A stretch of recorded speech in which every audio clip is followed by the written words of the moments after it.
کوئی دلیل تو دو نا کہ تم پکے ہو. ایسا تو نہیں کہ میں ادھر جاؤں اور تم پیچھے سے حملہ کر دو. کیونکہ بنو ثقیف بھی بڑی مشہور لڑاکی قوم تھی اور خاص طور پہ تیر انداز. تو انہوں نے ایک آدمی تھا جس کا نام تھا ابو رغال. ابو رغال جو تھا نا جی، وہ انہوں نے کہا کہ یہ آدمی ہم تمہیں دے رہے ہیں، یہ ایسا آدمی ہے کہ ایک تو طائف سے لے کر مکے تک تمہیں راستے بتائے گا. اس سے سڑکیں تھوڑی بنی ہوئی تھی، اور راستہ نہ جانو تو 2 دن کا راستہ 10 دن لگ جاتے تھے. تو یہ تمہیں دلالت کرے گا کہ کعبۃ اللہ کا راستہ کہاں ہے، اور تمہیں مکے تک پہنچا دے گا. اور اس ابو رغال نے اپنے قبیلوں سے، اپنے دین والوں سے غداری کی اور ان سے وفا کی کہ ان کو مکے کا راستہ بتلایا. اور وہ چلتے چلتے مکے کے قریب پہنچا، اور اسی راستے میں ابو رغال جو ہے وہ مر گیا. اور دنیا میں، تاریخ میں یہ بات موجود ہے آج بھی کہ اس کی قبر جو تھی نا جی، آج تک دنیا میں ابی رغال کی قبر مشہور تھی کہ بعد میں عرب والے جاتے تھے اس کی قبر پہ جا کے پتھر مارتے تھے، جیسے جمرۃ العقبہ کو مارتے ہیں نا، کہ یہ وہ بدبخت ہے کہ جس نے اپنے دین کو بھی چھوڑا، اپنے قبیلوں کو بھی چھوڑا، اور ابرہہ کو لے آیا کعبہ گرانے کے لیے. تو ابو رغال وہاں مر گیا.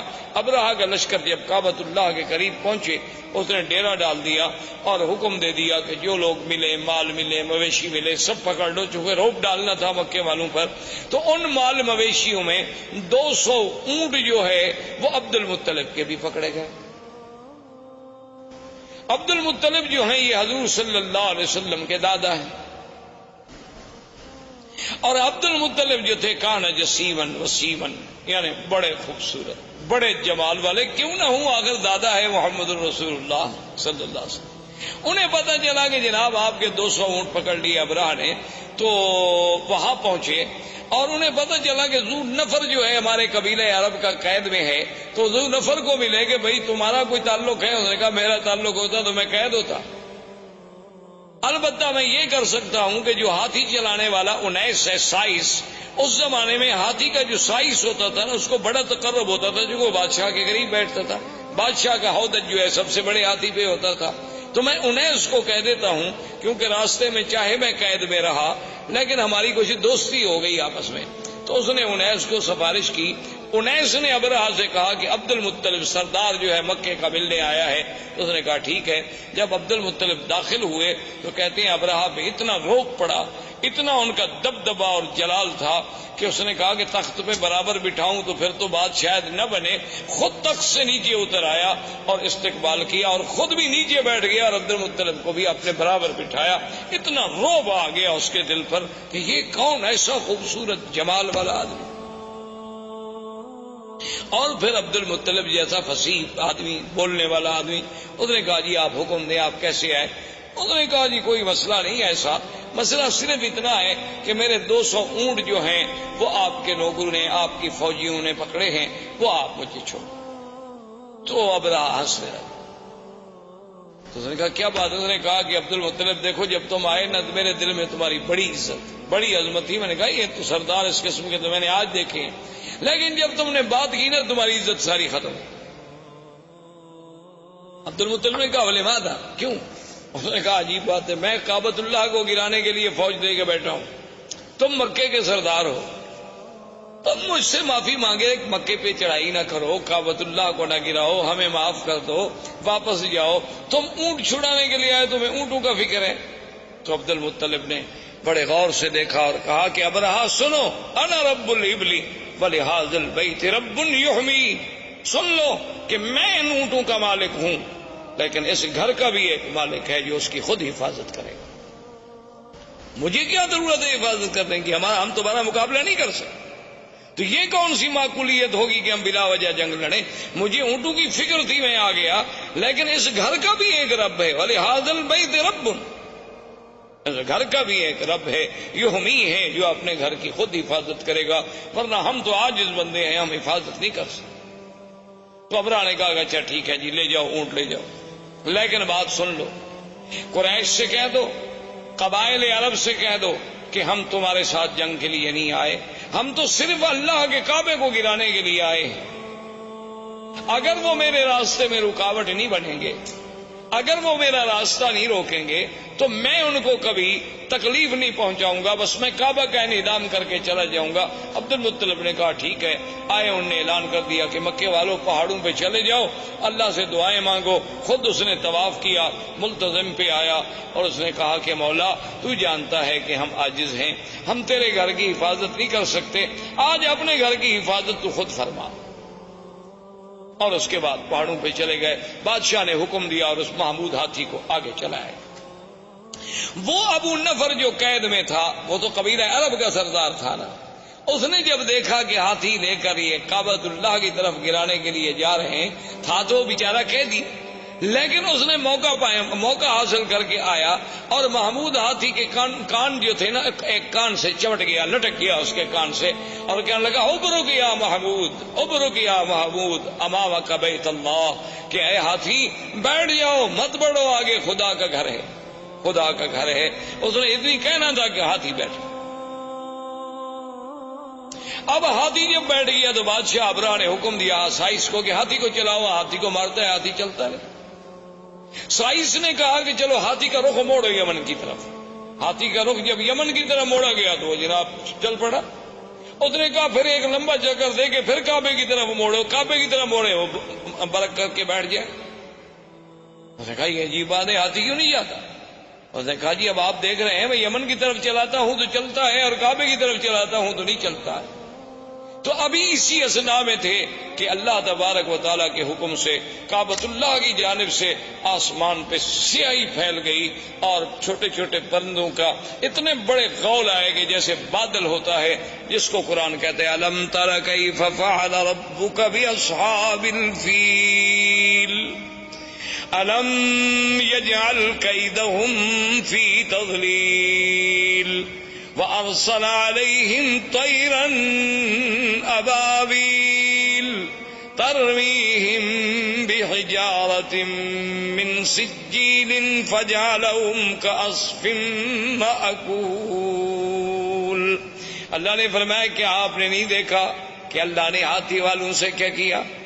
اللہ نے کیسے ان کی قید، ان کے مکر، ان کے چالاکی، ان کے دھوکے کو اللہ تبارک و تعالیٰ نے کیسے مٹا ڈالا، اور کیسے فرمایا کہ پرندے بھیجے، اور پرندے بھی چھوٹے سے، اور ہر پرندے کے پاس 3 چھوٹے چھوٹے پتھر کے دانے ہیں، یعنی ایک پنجے میں، ایک دوسرا پنجے میں، ایک چونچ میں۔ اللہ نے حکم دیا کہ بس ان کو تم گراؤ، یہ ایٹم کے ذرے بن جائیں گے۔ فَجَعَلَهُمْ كَعَصْفٍ مَّأْكُولٍ، ایسے ہو گئے کہ جیسے گھاس چرا ہوا، گھاس دیکھا نا جیسے روندا ہوا ہو، گھاس جانور چبا چبا کے پھینک دے اور پاؤں کے تلے رونٹ ڈالے۔ بعض کہتے ہیں کہ جس پہ وہ آیا بیماری ہوئی اور گوشت گلنے لگ گیا، گرنے لگ گئے، مرتے مرتے ابرہا مر گیا۔ تو یہ وہ سال ہے جس میں ولد فیہا رسول اللہ صلی اللہ علیہ وسلم، جس میں میرے مدنی محمد مصطفیٰ صلی اللہ علیہ وسلم پیدا ہوئے۔ کیونکہ عرب کے پاس کیلنڈر نہیں تھا، تقویم نہیں تھی، تاریخ نہیں تھی، وہ بڑے بڑے حوادث کو یاد کرتے تھے کہ یہ واقعہ کب ہوا، یہ واقعہ کب ہوا۔ اب ان کو جب پوچھا جاتا کہ حضور کب پیدا ہوئے، وہ کہتے اس سال پیدا ہوئے جس سال ہاتھی کا قصہ ہوا، ولد سنۃ الفیل۔ تو اب میرے مدنی صلی اللہ علیہ وسلم کی پیدائش کا مرحلہ آیا۔ تو یہ احوال عرب تھے۔ اس کے بعد جو میں نے سابقہ درس میں عرض کیا تھا وہ پیدائش سے پہلے کے حالات تھے، اور زندگی باقی انشاءاللہ تو آنے والے درس میں اب ہم بیان کریں گے ولادت محمد مصطفیٰ۔ والسلام علیکم ورحمۃ اللہ وبرکاتہ۔ برادران اسلام، آج کے اس درس میں سرکار دو عالم، سرکار مدینہ حضرت محمد مصطفیٰ صلی اللہ علیہ وعلا آلہ واصحابہ وسلم تسلیما کثیرا کثیرا کی سیرت مبارک کے بارے میں کچھ باتیں عرض کریں۔ سب سے پہلی بات تو یہ تصور فرما لیں کہ حضور صلی اللہ علیہ وسلم کی سیرت مبارکہ، آپ کی سیرت طیبہ، آپ کی زندگی کے ہر پہلو میں ایک ایسی شان ہے کہ ساری زندگی بھی انسان اگر اس کو بیان کرنے کے لیے اپنی پوری سعی و جد و جہد کرے تو وہ زبانیں گنگ ہو جائیں گی، قلم ٹوٹ جائیں گے، لیکن حضور صلی اللہ علیہ وسلم کی سیرت کے پہلو بیان نہیں ہو سکتے۔ ہم مسلمانوں کا الحمدللہ یہ عقیدہ ہے کہ اللہ تبارک و تعالی نے جتنے پیغمبر مبعوث فرمائے، جتنے نبی بھیجے، جتنے رسول آئے، جن کی صحیح تعداد کا علم تو اللہ کو ہے۔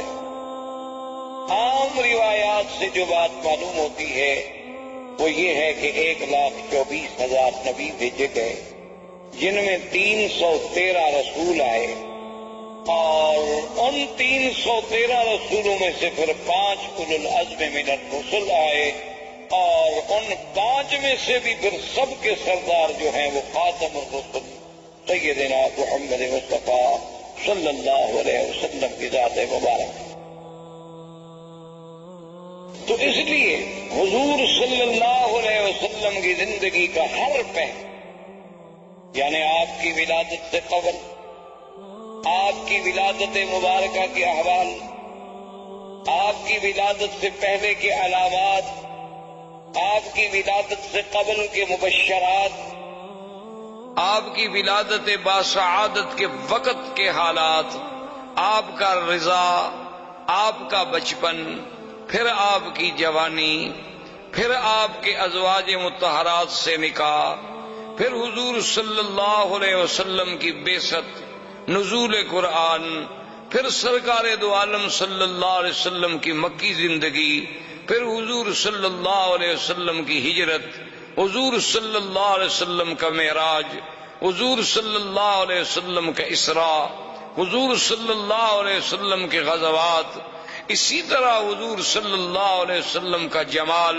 حضور صلی اللہ علیہ وسلم کا کمال، حضور صلی اللہ علیہ وسلم کی نوال، حضور صلی اللہ علیہ وسلم کے معجزات، پھر معجزات کے اقسام کے معجزات سماوی، معجزات ارضی، پھر حضور صلی اللہ علیہ وسلم کے معجزات جن کا تعلق جسد رسول سے ہے، جسم رسول سے ہے، اسم رسول سے ہے، حضور صلی اللہ علیہ وسلم کے دین کی آفاقیت، آپ کی کتاب کی عالمگیریت، آپ کا پورے انس و جن کے لیے سراپا رحمت، آپ کا دور بشارت، آپ کا دور نظارت، آپ کا دور اسفار، آپ کا دور فتح مکہ، آپ کا دور اپنوں کے ساتھ، آپ کا دور بیگانوں کے ساتھ، آپ کی خارجی زندگی، آپ کی داخلی زندگی، آپ کے معاملات، آپ کا برتاؤ غلاموں کے ساتھ،